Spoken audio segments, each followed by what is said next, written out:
Hi everyone, my name's Becs and I'm a vegan, queer, Green Party activist.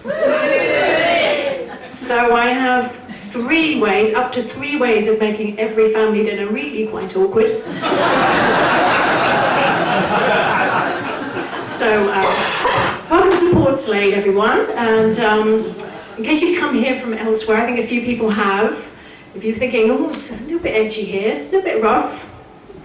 Well, I grew up somewhere called Peterborough.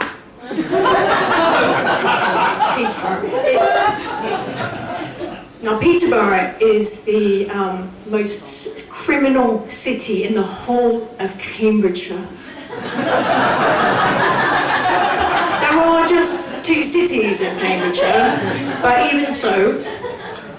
So how many people here have been to Peterborough? Oh, you're born there. I can... That's unusual. Anyone else? Anyone else? Yeah? What was your reason? Oh, we lived there. You lived there! To be fair, to be born there and to live there are good reasons. We can't really do much about that. Anyone else? Yes? I went to sing in the cathedral. Oh, lovely. That's also acceptable. Do you know what? Usually people say, oh yeah, I've been to Peterborough. I went to the train station. Because that is the top reason people go to Peterborough, is to go somewhere else. So it was also voted the second worst place to live for 4 years running in the whole country, beaten every year by Luton.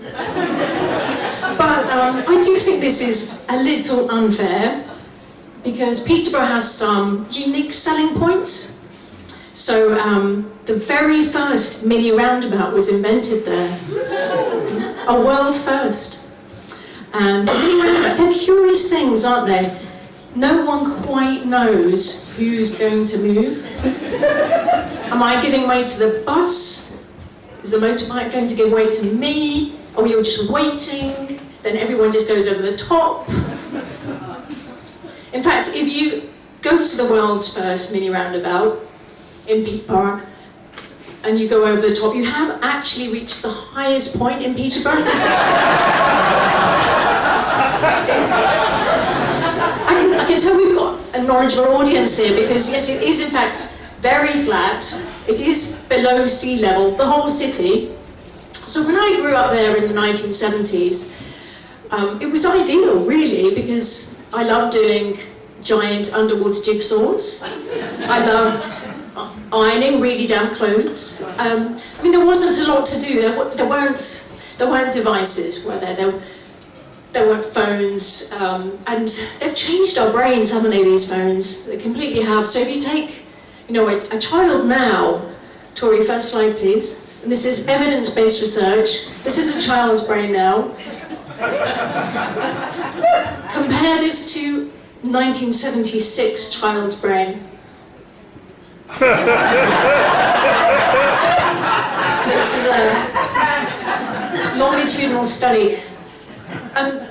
Growing up in the 1970s, as I think maybe a few of us did, there were not many amenities. I mean, in Peterborough, there were no hairdressers. I never went to a hairdresser because they just didn't exist. But there were scissors. There was only one hairstyle, basically, shorter. But it had a name, this hairstyle. You might remember it, the pudding bowl. The pudding bowl. Tori, can you show us an example? So everyone had one, everyone, including this notorious child criminal, Anne Widdicombe. So here we have the guinea pig strangler of Peterborough, who is still on the loose, but police couldn't catch any criminals there because basically everyone looked the same. Every serial killer just blended in because everyone looked like Anne Widdicombe.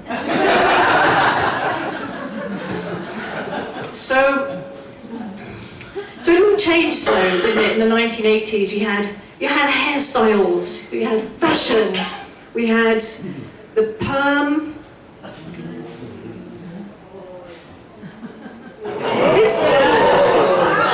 This actually is a combo, the perm mullet.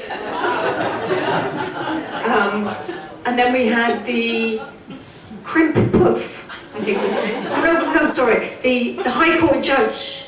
Sorry, can you show us the High Court judge?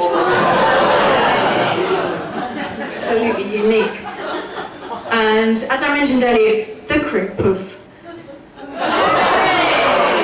Do we have any crimp puffs here tonight? No? We might have a mullet. Jamie leading the revival there.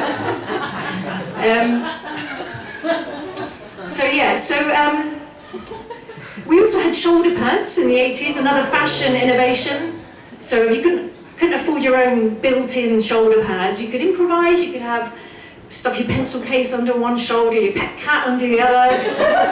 Go to school and you'd see all your friends, all the girls would be like an American football team, ready to tackle, and they usually did, to be fair. But thankfully, some things from the 80s have firmly been consigned to the foil ashtray of history. Smoking on planes, remember that? Yeah, so those of you who my generation will remember that on a plane, rows 0 to 20, the smoking section, rows 21 to 40, the non-smoking section, separated. But it was fine because they were separated by a little curtain. It was about this big. I have seen thongs in Marks and Spencer's with more surface area than that. But it was fine because the smoke, it just went to row 20 and then stopped. So there we are. We had, and now we're in 2026 and we don't have smoking on planes anymore. We do, however, have Donald Trump.